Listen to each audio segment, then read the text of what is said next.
Kia ora koutou tūranga. This week for your te reo task, you're going to learn to introduce yourself and other people in te reo. So on the slide next to the video you'll see a little box.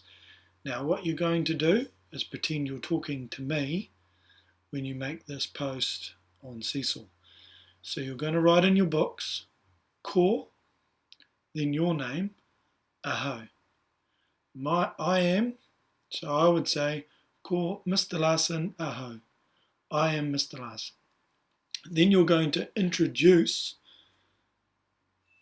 then you're going to tell me what my name is. And that is ko Mr. Larson koe. You are Mr. Larson. Then the last thing you're going to do is you're going to introduce a friend. And what you'll do is you choose one of your classmates whose name you know, and you're going to say, ko Miss Lambert ia. She is Miss Lambert. And then you're going to post that on Seesaw after you've taken a photo of doing it in your integrated studies book. Your WALT is to introduce people in te reo, which is next to this video. Kia ora.